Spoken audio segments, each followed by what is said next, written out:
Amen. Nous voulons chanter les bontés du Seigneur. Alléluia. Le proclamer.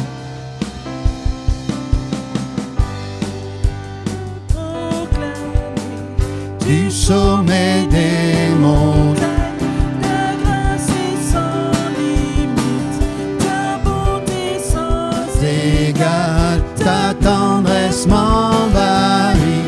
ta bonté me poursuit, ton amour m'émerveille. Et je chante car tu es bon, et je danse car tu es bon, et je crie de joie. Tu es bon pour moi. Et je chante car Tu es bon et je danse, car tu es bon et je crie de joie. Tu es bon pour moi. dans tout l'univers, à toi Ne se compare, les océans, la terre sont reflets de ta gloire. Dans mes plus sombres nuits, ta splendeur m'éblouit, ton amour m'émerveille. et je chante car tu es bon, et je danse car tu es bon, et je crie de joie. Tu es bon pour moi. Et je chante car tu es bon, et je danse car tu es bon, et je crie de joie. Tu es bon pour moi. Un cri sur mes lèvres, ma vie te célèbre. Tu es bon, amen. Tu es bon. Vent, soleil ou pluie, mon cœur te redit. Tu es bon, tu es bon. Un cri sur mes lèvres, un cri sur mes lèvres, ma vie te célèbre. Tu es bon, alléluia, tu es bon. Vent, soleil ou pluie, mon cœur te redit. Tu es bon, tu es bon. Et je chante car tu es bon, et je crie car tu es bon, et je crie De joie, tu es bon pour moi. Je chante, car tu es bon. alléluia, car tu es bon, et je crie de joie. Tu es bon pour moi. Merci parce que, frère, tu as prié dans les derniers et tu as parlé du retour du Seigneur. C'est justement ce dont on va parler ce matin. Donc l'alerte qui nous invitait à sortir, on est tous sortis comme ça. Mais quand Jésus va venir, ça va être autre chose. On va faire une lecture dans le livre de l'Apocalypse. Voilà, le livre de l'Apocalypse, c'est le dernier de la Bible. Et on va lire ensemble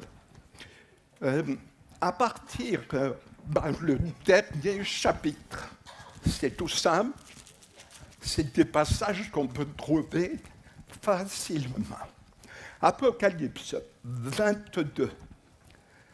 J'ai intitulé ce message « Le dernier message du Seigneur dans la Bible ». Le dernier message du Seigneur. C'est important. Jésus nous laisse un dernier message, une sorte de conclusion, quelque chose qui doit en quelque sorte nous marquer plus que tout parce que c'est la conclusion. Apocalypse 22, Alors, on va faire une lecture un petit peu longue, à partir du verset 6.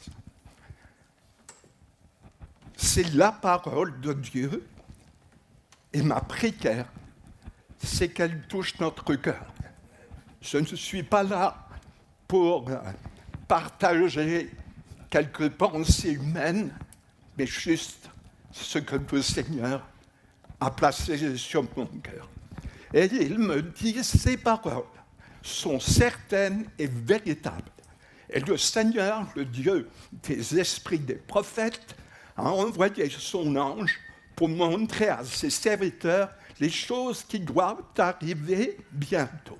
Et voici, ça c'est la parole de Jésus. Et voici, je viens bientôt. Heureux celui qui garde les paroles de la prophétie de ce livre. C'est moi, Jean, qui ai entendu et vu ces choses. Et quand j'ai entendu et vu, je tombais aux pieds de l'ange qui me les montrait pour l'adorer. Mais il me dit, garde-toi de le faire. Je suis ton compagnon de service et celui de tes frères, les prophètes, et de ceux qui gardent les paroles de ce livre. Adore Dieu. Et il me dit, ne scelle point les paroles de la prophétie de ce livre, car le temps est proche. Que celui qui est injuste soit encore injuste. On t'expliquera ça. Que celui qui est souillé se souille encore. Et que le juste pratique encore la justice, et que celui qui est saint ne se contente pas de l'être, mais se sanctifie encore.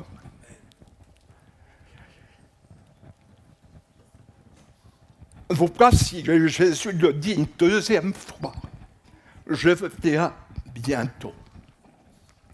Et ma rétribution est avec moi, pour rendre à chacun selon son œuvre. Je suis l'alpha et l'oméga, le premier et le dernier, le commencement et la fin. La fin d'une chose est meilleure que son commencement. Jésus va arriver.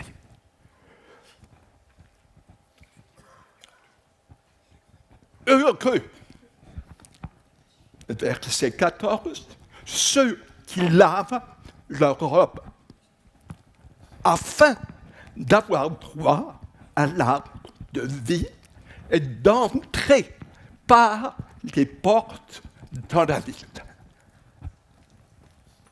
Dehors, les chiens, les magiciens, les débauchés, les meurtriers, les idolâtres, et quiconque aime et pratique le mensonge. Moi, Jésus, j'ai envoyé mon ange pour vous attester ces choses. Notez bien ce qui est écrit après. Dans les églises. Dans les églises. Je suis le rejeton et la postérité de David, l'étoile brillante du matin. Amen. Seigneur, merci. Je suis tout à fait conscient que si tu ne m'aides pas, je n'y parviendrai pas. Mais je sais aussi que par ton esprit, tu vas m'aider, afin que mes frères et sœurs et quiconque est dans cette salle soit béni par ta parole, parce que cette parole va faire une œuvre belle et magnifique dans leur cœur, au nom de Jésus. Amen.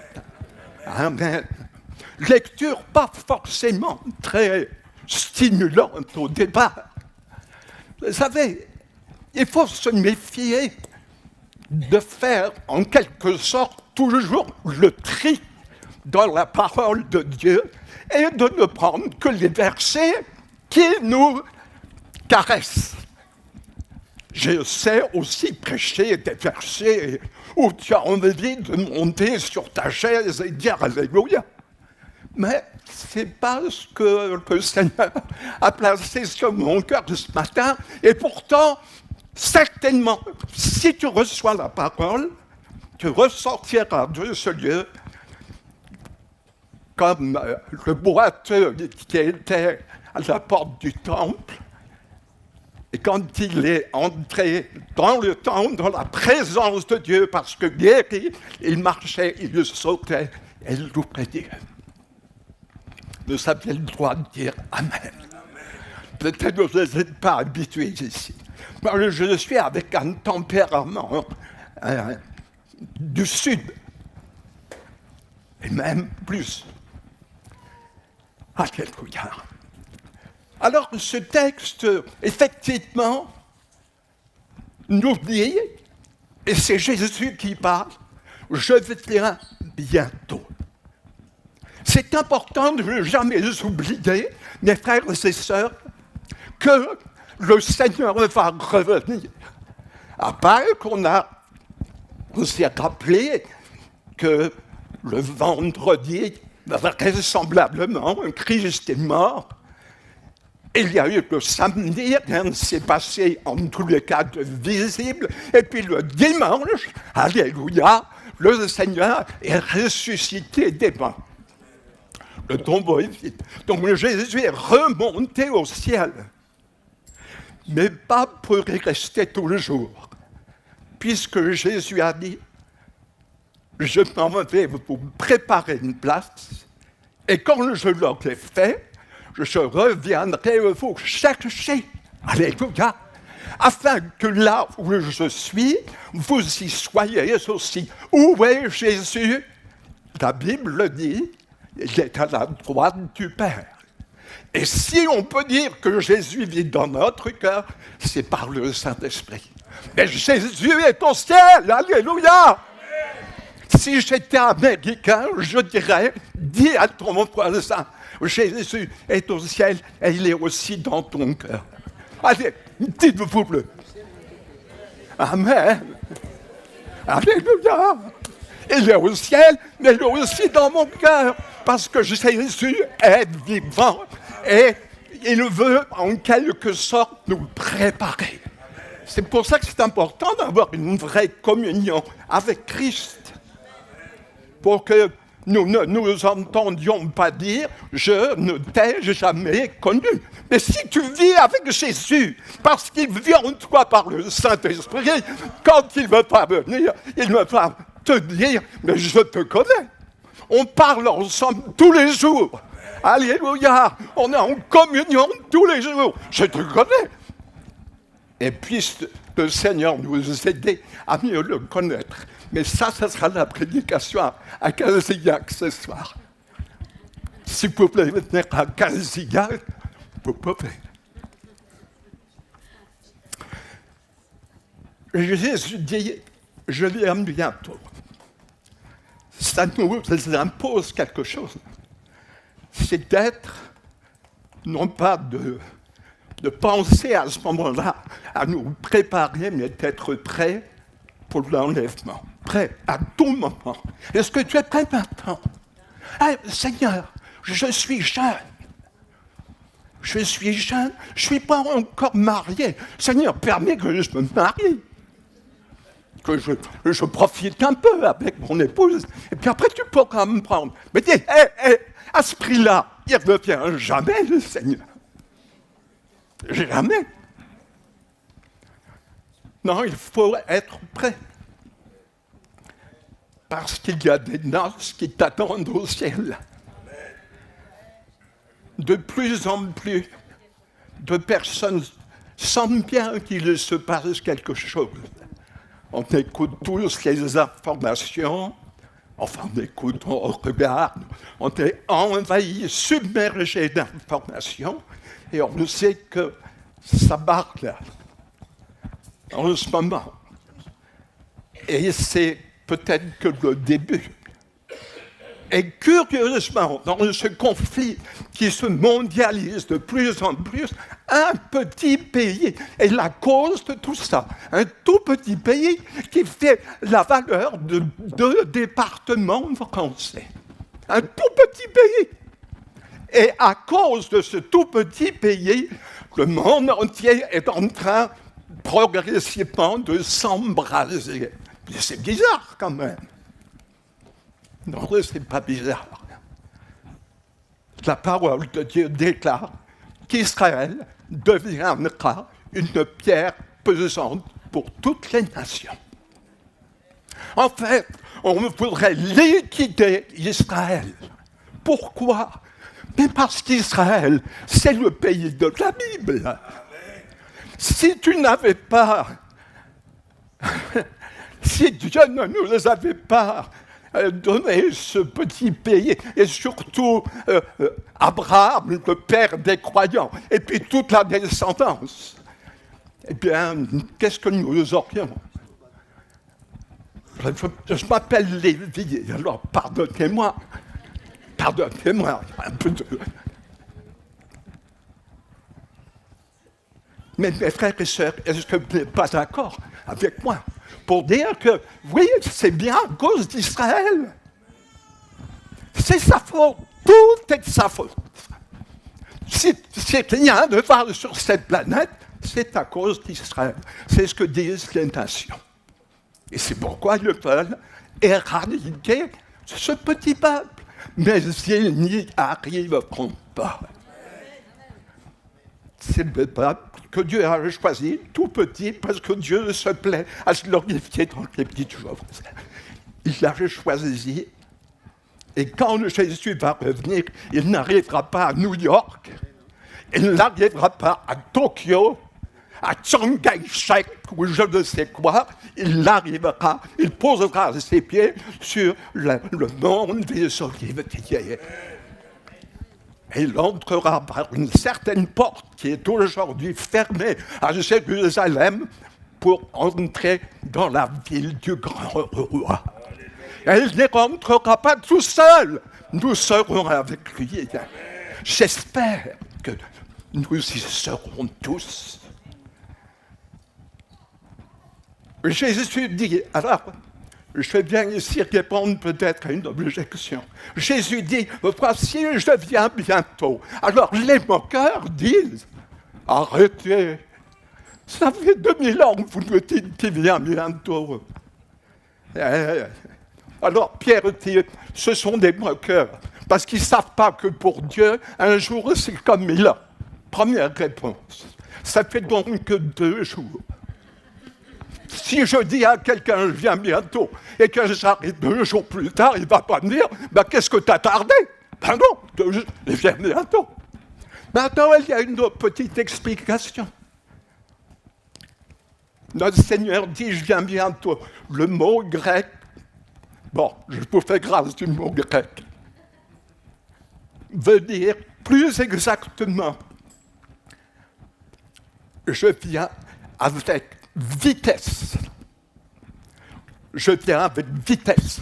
Et c'est vrai, quand Jésus va venir, il va venir comme un éclair. La Bible dit, en un instant, en un clin d'œil, nous serons transformés. Un clin d'œil. Donc il vient avec vitesse. Ça veut dire quoi? Ça veut dire que tu n'auras pas le temps. Je n'aurai pas le temps de faire ouf, de dire ouf, que Jésus sera venu. Donc ce mot, il met l'accent sur le caractère subi du retour du Seigneur, au point que sa venue, comme le Seigneur l'a dit, nous surprendra tous comme la venue d'un voleur dans la nuit. Alors, mes frères et sœurs, j'aimerais aller maintenant à l'essentiel de ce que le Seigneur a placé sur mon cœur. Pas besoin de détailler beaucoup plus le fait que nous sentons bien que nous sommes dans des temps particuliers et que le temps désormais est court. La question n'est pas est-ce que le Seigneur viendra ou quand il viendra. C'est sûr. La question est comment le Seigneur désire me trouver ce jour-là? C'est ça la bonne question. Et quand je m'appuie sur le texte que nous avons lu, je m'aperçois qu'il est question d'une robe lavée. C'est cela la clé de ce passage. Verset 14. Heureux ceux qui lavent leur robe, afin d'avoir droit à l'arbre de vie et d'entrer par les portes dans la ville. Il y a ensuite ce texte que je veux expliquer. Quand le Saint-Esprit pousse Jean à écrire dehors les chiens, magiciens, débauchés, meurtriers, idolâtres, quiconque aime et pratique le mensonge, il parle de ceux et de celles qui, malgré qu'ils auront entendu l'Évangile, n'auront pas accepté de se repentir, de laisser la grâce du Seigneur purifier et transformer leur cœur pour faire d'eux de nouvelles créatures, de véritables enfants de Dieu, nés de nouveau. Et quand nous sommes venus au Seigneur, eh bien, bon, pas vous, parce que vous étiez sûrement presque parfaits, mais moi, je me reconnais dans plusieurs choses qui sont dites ici. Mais que le Seigneur m'a fait. Mais que le Seigneur m'a pardonné. Le Seigneur m'a purifié de toutes ces choses. Puis la débauche, vous voyez, le mensonge. Qui n'a jamais menti dans cette salle? Un jour, quelqu'un a levé sa main dans une réunion. Il était au premier rang, dans les premiers. Tout d'un coup, il a entendu « Je suis là !» C'était sa femme. Oups, il s'est rassis tout de suite. Nous sommes tous des pécheurs. Est-ce qu'on est d'accord? Mais des pécheurs rachetés par grâce, lavés par le sang de l'agneau. Et donc, alléluia, quand je me suis converti, avec toute la saleté de ma vie passée, le Seigneur, comme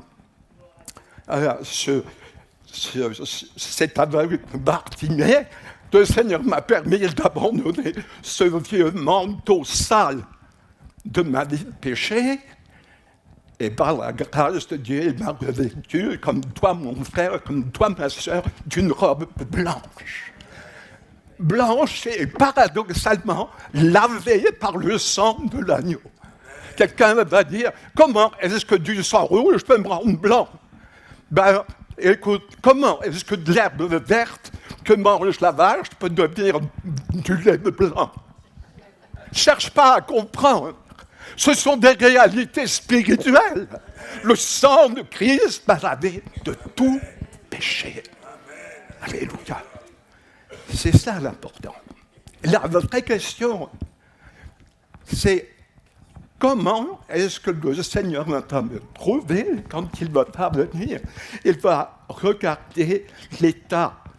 Bien sûr, vous comprenez bien, la robe, c'est une image, l'état de mon cœur. Est-ce que mon cœur reste lavé, purifié? Le Seigneur est clair. En fait, on l'a vu. Au sein même du monde chrétien, puisque le Seigneur dit « J'ai envoyé mon ange pour vous attester ces choses dans les églises. » Ça interpelle. Ça interpelle. J'espère que ça t'interpelle. Ça peut dire que ce qui est écrit ici nous concerne. Le Seigneur nous aime et il nous avertit. C'est une preuve d'amour. Avec le Seigneur, c'est pas tout est bon, toujours bon, vas-y, ne te tracasse pas, fais comme tu veux, vas-y, je t'aime. Non, non, non.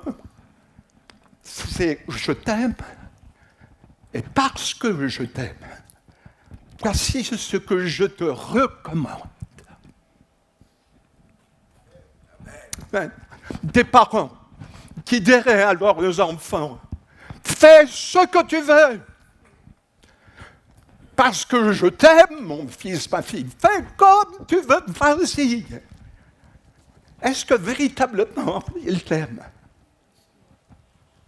Il devrait lui dire, je t'aime, mais je te dis que si tu prends ce chemin, ce sera un très mauvais chemin pour toi. Et si un papa ne dit pas ça, je me pose des questions. En tout cas, notre Seigneur nous dit, il nous avertit, il utilise un langage percutant. C'est vrai, percutant. Il dit ceci au verset 11, que celui qui est injuste soit encore injuste. Et que celui qui est souillé se souille encore. Ça peut bouleverser quelque part. Enfin, Seigneur, tu nous aimes. Et tu as donné pour nous ton Fils. Comment peux-tu dire que celui qui est injuste soit encore injuste? Ne souhaites-tu pas que celui qui est injuste devienne juste? Est-ce que ce n'est pas ton souhait? Mais bien sûr que oui, c'est le souhait du Seigneur. Sinon, il n'y aurait pas eu la croix. Si Dieu a accepté de laisser son Fils mourir sur la croix à cause de nos péchés, s'il a payé si cher, ce n'est certainement pas parce qu'il prendrait plaisir à ce que nous soyons injustes et que nous le demeurions. Bien sûr que non. Le Seigneur voudrait que tous les injustes de la terre se repentent et deviennent justes par la foi en Jésus. Mais ici, quand on regarde, excusez-moi, dans la grammaire grecque, comment c'est dit? Le Seigneur, il utilise ici ce qu'on appelle la voix active. Autrement dit, c'est comme si le Seigneur disait que celui qui veut rester injuste, continue à rester injuste. Et que celui qui veut encore se souiller, se souille. Ainsi, le Seigneur nous dit qu'on ne peut pas mépriser l'immensité de son amour, de sa patience, de sa miséricorde. Et qu'à un moment donné, il faut choisir. À un moment donné, il faut dire, moi, Seigneur, j'ai assez vécu dans le péché. Toutes les années passées, je veux rester avec toi. Oh, je ne veux surtout pas continuer à vivre dans l'injustice ou dans la souillure. Je ne le veux pas. On peut avoir, hélas, des instants où on faiblit, on faillit, on glisse. Mais comme dit l'homme de Dieu, si je suis tombé, je me relèverai. Je suis certain que le Seigneur est encore ce matin un Dieu d'amour qui fait grâce à celui qui se repent, celui qui n'est pas à Christ encore, comme celui qui est à Christ, peut-être depuis des années, mais qui, maintenant, s'est découragé. Ou peut-être, à cause de ce monde qui prend tellement de place, qui nous envahit, c'est petit à petit relâché. Mais pour chacun et pour chacune, il y a cette grâce qui est offerte. Je peux te dire, mon frère, ma sœur, On n'est pas là pour se raconter des histoires. Si tu t'es relâché, si il y a eu de la négligence dans ta vie ces derniers temps, à cause de toutes sortes de raisons, si en fait aujourd'hui c'est tellement difficile pour toi, et que tu as perdu du courage, tu as perdu, tu te poses des fois même la question, Seigneur, j'ai l'impression que ma foi me quitte, m'abandonne. Alors tu cries à Dieu, il te répond ce matin. Et il te dit, mais je suis le chef de ta foi. Et si tu reviens à moi, je vais renouveler ta foi. Le Seigneur nous dit ce matin, mes frères et sœurs, heureux ceux qui lavent leur robe. Je vais vous raconter une histoire authentique d'un prédicateur évangéliste d'Amérique du Sud. J'ai toujours son nom qui m'échappe, mais c'est pas grave. Ça, c'est juste l'âge. Priez pour moi. Ce prédicateur, dans les années 50-60, on ne parlait que de lui. En Amérique du Sud. Cet homme de Dieu prêchait l'évangile partout et dans des endroits très difficiles. Et alors que dans l'une de ses campagnes d'évangélisation, il était dans une région bien précise, il prêche l'évangile, des milliers répondent à l'appel, des guérisons, des miracles extraordinaires. Et subitement, les autorités de la ville se saisissent de lui et l'enferment. Et le Seigneur avait dit à ce prédicateur, quand tu vas prêcher aujourd'hui, je veux que tu t'habilles tout en blanc. Pantalon blanc, chemise blanche, tout en blanc. Il t'avait obéi. Il avait prêché tout en blanc. Et puis le voici pris, emmené en prison, et on le jette dans une geôle sale, dégoûtante. On le jette là-dedans. Il passe toute la nuit affalé là-dedans, battu, tout ce que vous voulez. Et le lendemain, une personnalité encore plus haute de la région, cette fois, intervient en sa faveur et proclame sa libération. Alors, il y a une foule qui l'attendait, parce que tous ceux qui avaient été bénis étaient devant la prison. On le sort de cette chambre immense, sale comme pas deux. Il le sort et il se présente à la foule, tout blanc. Pas une tache. C'est un miracle. Et je vous laisse imaginer la réaction de la foule qui était là.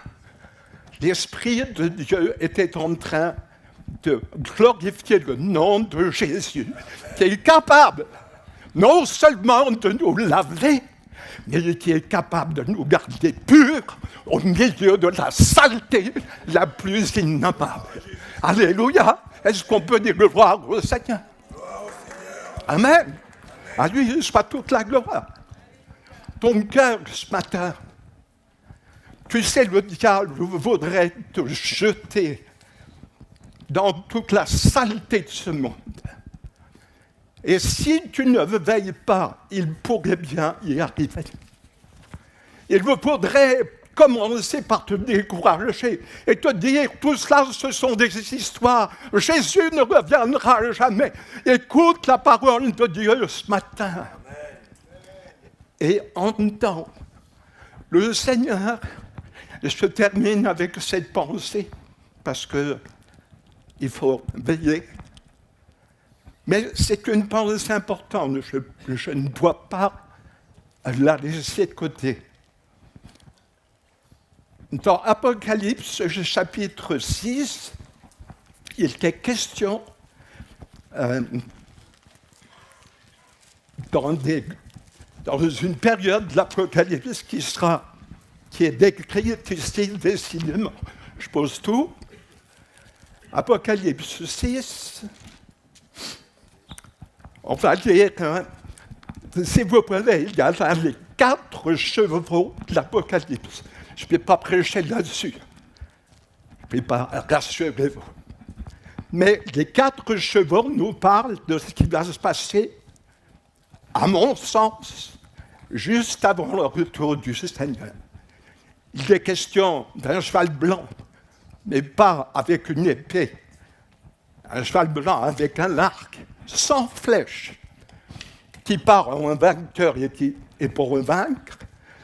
Beaucoup pensent qu'il s'agit de l'Antichrist, qui va conquérir et séduire la société de maintenant.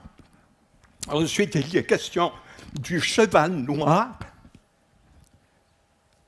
D'abord, le cheval roux qui enlève la paix, donc la guerre. La guerre, on y est en plein, comme jamais. Le 3e cheval, c'est le cheval noir. Tout de suite après la guerre, un conflit mondial, il y a souvent des problèmes alimentaires, des restrictions, des manques sur le plan alimentaire. Et c'est pourquoi il est question d'un cheval noir. Ce cheval noir, il représente la famine. Et il y a un texte qui m'a marqué.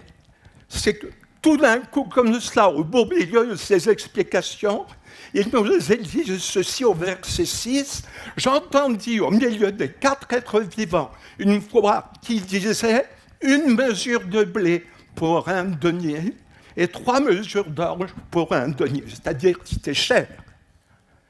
La nourriture devenait très chère. Mais regardez ce qui est écrit. Mais ne fais point de mal à l'huile et au vin. Tiens, qu'est-ce que ça vient faire ici? Ne fais point de mal à l'huile et au vin. Mes frères et sœurs, c'est tout à fait extraordinaire.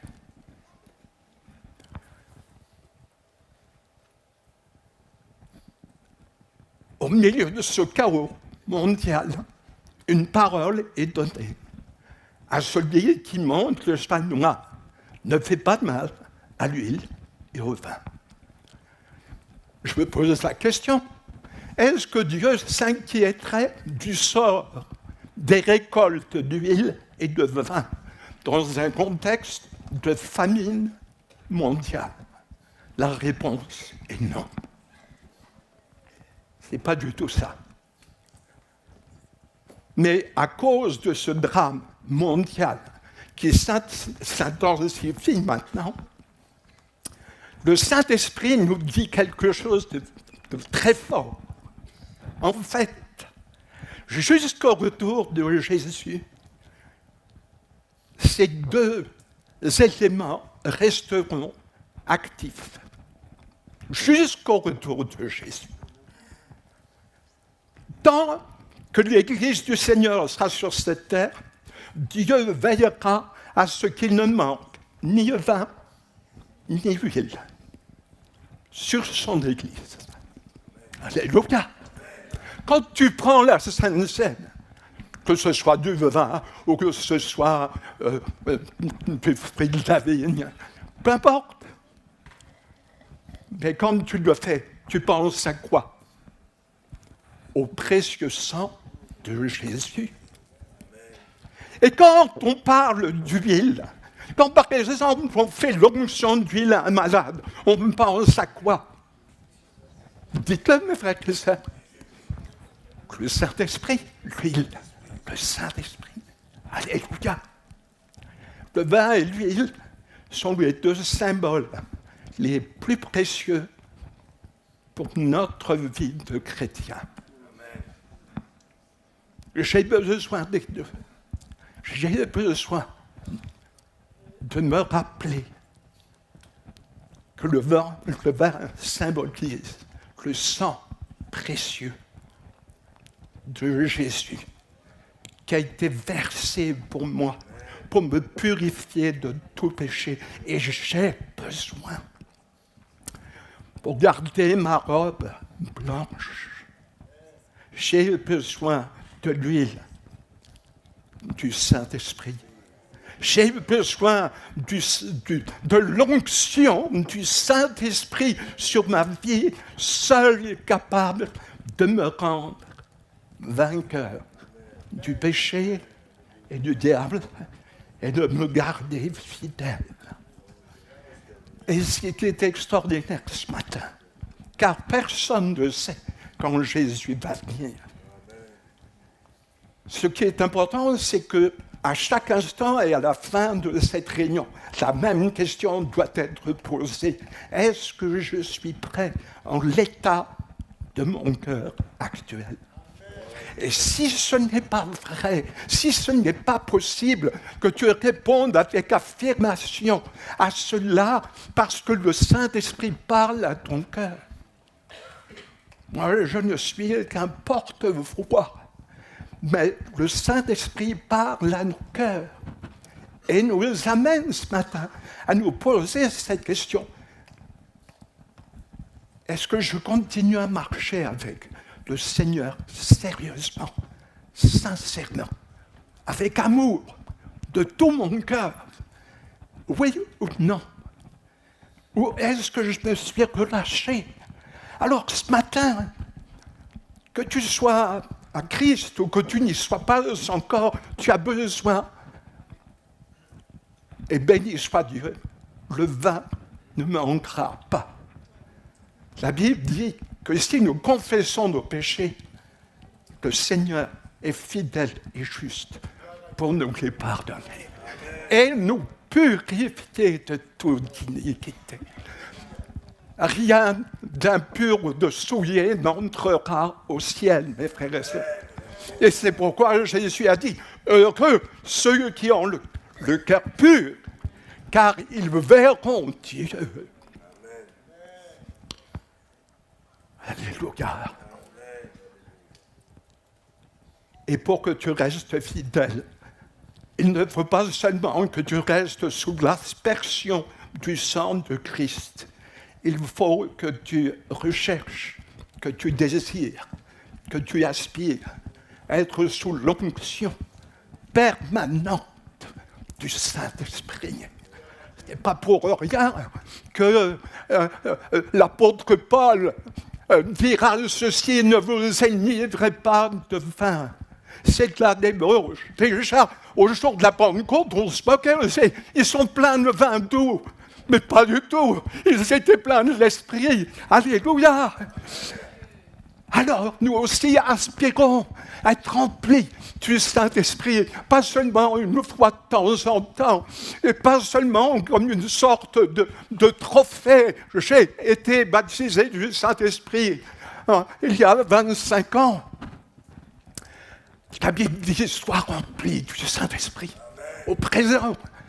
Parce que j'en suis convaincu, comme les vierges sages, ce sont celles qui n'ont pas seulement un peu d'huile, mais celles qui en ont en abondance, qui seront prêtes à entendre. Mes frères et sœurs, c'est sérieux. Et ce matin, est-ce que tu ne voudrais pas, dire au Seigneur, si le Saint-Esprit te le montre, Seigneur, lave-moi, purifie mon cœur. Je reconnais que j'ai besoin que tu me purifies ce matin de telle et telle attitude que je commençais à prendre comme une habitude. Je te demande pardon. Je veux que ça change. Je veux que ma vie soit à nouveau à toi, comme au premier jour de mon baptême. Comment tu es sorti du baptême? Tu décollais du sol. Alléluia! Et tu disais, gloire à Dieu, je suis sauvé, la vie est belle, Jésus est avec moi, je veux que toute la terre se convertisse. Tu étais parti pour évangéliser le monde. Tu te sentais porté par les frères et sœurs qui priaient pour toi, tes pasteurs, etc. Et puis, quelques jours plus tard, patatras. Ben, oui, j'ai failli ici, j'ai failli là. Alors tu as appris qu'il faut veiller et prier tous les jours. Qu'il faut chercher la présence du Seigneur tous les jours. Tu as appris que c'est bon, oui, de reconnaître quand ça ne me va pas. Et que c'est bon, tous les jours, de dire, Seigneur, tu purifies mon cœur. Tu laves mon âme. Tu me remplis de ton esprit. Parce que je veux rester attaché à toi.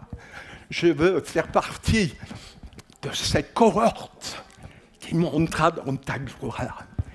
J'ai vraiment hâte de me retrouver avec Jésus dans sa gloire.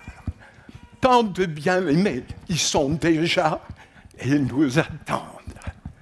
Ils nous attendent. Alléluia.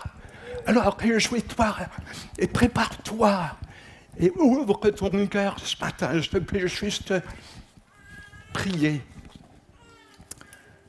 Et je voudrais que, comme j'aime le faire, chacun se sente juste appelé par le Seigneur. Que chacun puisse ce matin se placer en toute vérité devant Jésus. Ton cœur est-il lavé et purifié? Sinon, le Seigneur te dit, heureux seras-tu si tu laves ta robe ce matin. Dans sa présence, le sang de Jésus a la puissance pour te laver.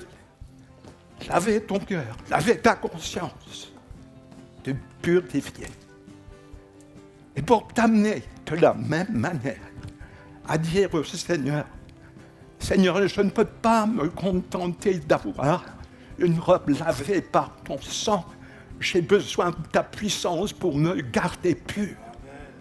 Et je prie ce matin que tu me remplisses à nouveau du Saint-Esprit. Est-ce que tu te sens appelé, mon frère, ma sœur? Le Seigneur t'aime ce matin.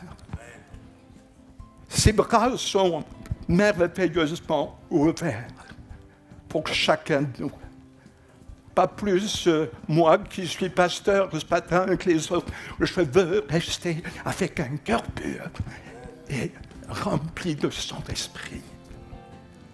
Si c'est aussi ton désir, ta prière, est-ce que je peux te demander ce matin, là au fond de ton cœur maintenant, de faire au Seigneur cette prière intérieure et véritable. Seigneur Jésus-Christ, lave-moi, purifie mon cœur, dont je ne peux pas me plaire dans la souillure et dans le péché. Non, je ne veux pas marcher dans la souillure, la débauche et le péché. Je veux marcher avec toi. Seigneur, je choisis de marcher avec toi. Lave-moi et purifie-moi. Peut-être un frère, une sœur ou plusieurs vont dire, Seigneur, je me suis relâché.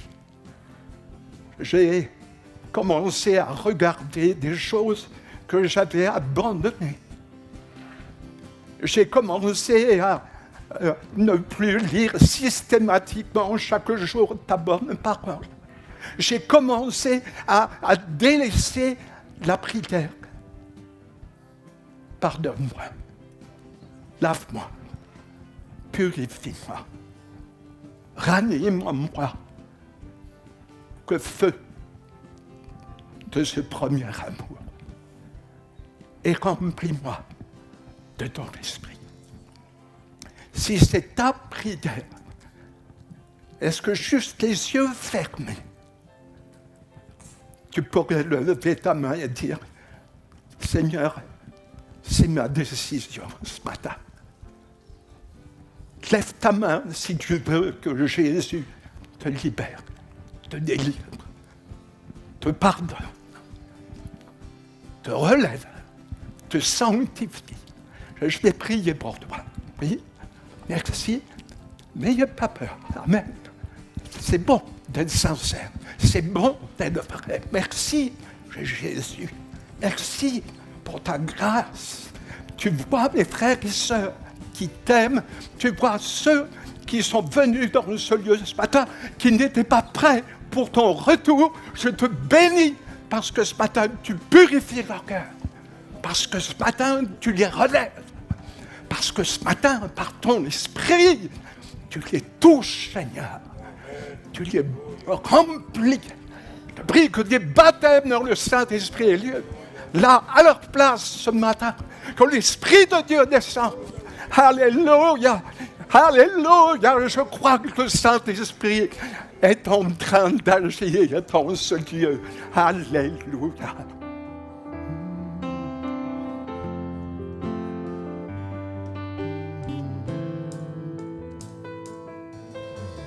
Merveilleux, si merveilleux est ton immense amour. Ta croix remplit la grâce de Dieu pour moi.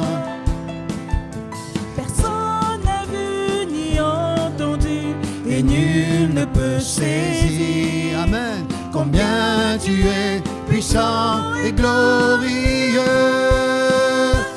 Dieu merveilleux,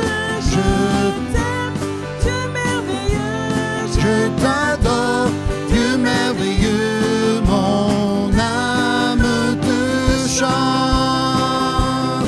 Dieu merveilleux, Je t'aime, Dieu merveilleux, je t'adore. Dieu merveilleux, mon âme te chante. Rayonnante, si rayonnante, ta gloire remplit les cieux. Tu montres à tous la grandeur de tes œuvres. La beauté de ta majesté pousse mon cœur à chanter. Combien tu es splendide et merveilleux. Dieu merveilleux, Dieu merveilleux, je t'adore, Dieu merveilleux, mon âme te chante. Dieu merveilleux, je t'aime, Dieu merveilleux, je t'adore, Dieu merveilleux, mon âme te chante. Tu m'as révélé à nouveau tes merveilles, tu m'as saisi par ton amour, car rien sur la terre n'est merveilleux comme toi. Tu m'as révélé à nouveau tes merveilles, tu m'as saisi par ton amour, car rien sur la terre n'est merveilleux comme toi. Dieu merveilleux, je t'aime, Dieu merveilleux.